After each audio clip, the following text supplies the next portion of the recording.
So some of those local travels are very necessary. But some of the international travels, I can say, they are not necessary, very necessary. Not necessary for, especially for counties, because you will find that we are not a national government per se. So most of the issues internationally, they are done by the national government. We are just a sub-national government. I can tell you for sure myself, maybe I traveled 2-3 times when I became chairman of Council of Governors. Otherwise, as a governor of Kakamega County, you can count how many I've traveled. In fact, in maybe 8 years, I've traveled maybe 2 or 3 times only. Because sometimes I don't find it necessary as a county. You'll go out there and you'll tell, but we are dealing with the national government on this particular issue, and you have no right even to sign a contract out there unless you have gone through the national government. So, if with the proper planning, some of these international travel money can actually be put in a more useful area, especially in healthcare. And I think I will appeal to my colleagues that this is the way to go. And this issue of coronavirus has taught us a lesson. You know, when you look at the National Treasury, they are talking about economic growth falling by more than 50%. Yeah. And they're also saying that the situation is likely to get worse if the pandemic continues. Yes. You draw your resources from the national government. Yes.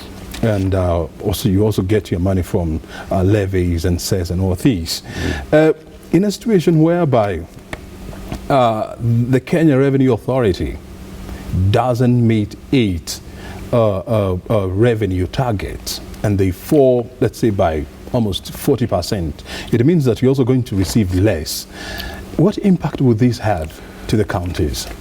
Definitely you will find that most counties, apart from maybe Nairobi and Mombasa, which are cities, most of the counties, 90% of their revenue comes from national shareable revenue. It comes from there. So obviously, if the national revenue is affected, it will affect what goes to the counties. Not only that, even me in Kakamega County, where I collect about 7% of the total revenue locally, as I talk now, you know what we used to collect from the market is no longer there. Even as I talk now, revenue for water only has now gone down by 80%. We are able to collect only 20%. And there's no way at this moment we can disconnect people because they have not paid water bills. Yeah? So it is going to be a hard time. And it's going to be a hard time for everybody. So we should expect that the future is not good for us. And obviously for everybody, for the whole world. It's only that the impact in other countries is lower. The impact is less because they are more developed than us. But for us, I can tell my colleagues that the year coming is going to be a very difficult year that we have to adjust. We must think out of the box how to restructure our budgets. And one way of restructuring our budget is relooking at the recurrent expenditure. Yes. And when you look at salaries, wages, and allowances, I mean, they gobble up almost 70% of our budget, both at the national and at the county levels. What should we do about this? At the county, it's not possible. Because at the county, we have been capped already at 35%. Except those counties which had inherited so many people from local authorities who had higher salaries, who are told they should adjust that to lower it. Because some of these people, some of these issues, we inherited them. And they are our people, so we could do nothing to them. we could not sack with them. So we have taken them over, hoping that as they retire, then we are able to get cheaper people. So counties are capped at 35.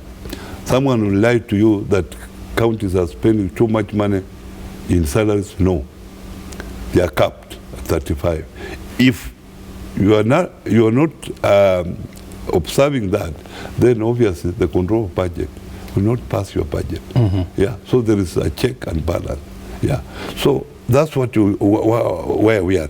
But however, there is also a provision that you can spend as much as 70% on recurrent and only 30% on development.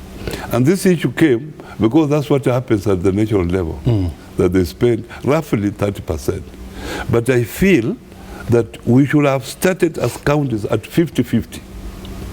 And hoping 50 recurrent, 50 development. Yeah, and that's what I'm trying in Kakamega County.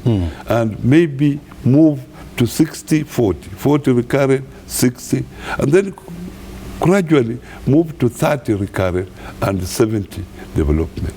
I want to take you back to the days you used to be the Minister for Planning. Yeah. And one of the debates I remember having with you was how to control the country's wage bill. Yes. And one of the recommendations that you had floated was, first of all, relooking at the salaries and allowances of elected office holders in this country. Yes. Back then, we didn't have devolution that brought in county assemblies, you know, in their thousands. Now here we are. There is a pandemic that threatens the core livelihoods of Kenyans. This cloud, we are praying that it will come and go. But we will have to sit down and relook at ourselves. What recommendations would you make in regard to that issue? Now, this is the time for Kenya to sacrifice. All Kenyans, whether you are in private sector or you are in public sector. And this is also the time to relook at this salary structure. I'm ready myself to cut my salary by 40%. By 40%? By 40% to contribute to this issue. Have you done and let it be permanent. I have contributed 30% because that's what we agreed as a cabinet. But I'm ready to go beyond that and contribute 40%. And this is the time to relook. You saw the other day, the Senate was able to relook into their budget and give 200 million. You can imagine, 200 million to this coronavirus pandemic. Yeah? So why can't we also do the same? So this is the time we sit on the table, because this country is for all of us. We will say now salaries for members of parliament, salaries for governors, salaries for the president should be cut by 40%. We go to civil service and readjust, yeah, so that all Kenyans now know that this is the time we have to serve the few people, because majority of Kenyans are actually poor. We are lucky to be in government to earn something. You are lucky to be where you are to earn something. But the majority out there are poor. So we must look into ways of cushioning these people.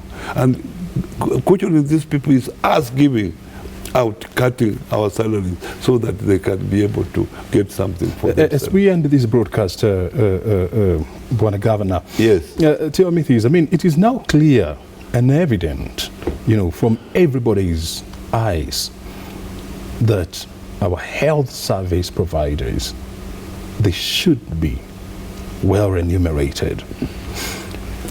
And a lot of people out there are asking, where are the members of parliament to legislate? Where are the county assemblies to legislate? How are we going to deal with our health workers? And how are we going to deal with the issue of our health services post the pandemic? I can tell you for sure that I want to thank the health workers. They have come out. Me, at my county, they are working very hard. I've had no problem at all. They work beyond hours, but they are there. But I can also tell you that they are not poorly paid. If you look at other cadres, because there are other cadres, they are the teachers, you know what teachers get, health workers there are people in agriculture, you know what they are earning, and in other sectors, there are people. We have even engineers in this country.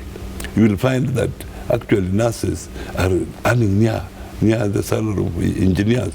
So what they need, we need is just small motivation to make sure they are motivated to work. And motivation even includes improving their environment of working.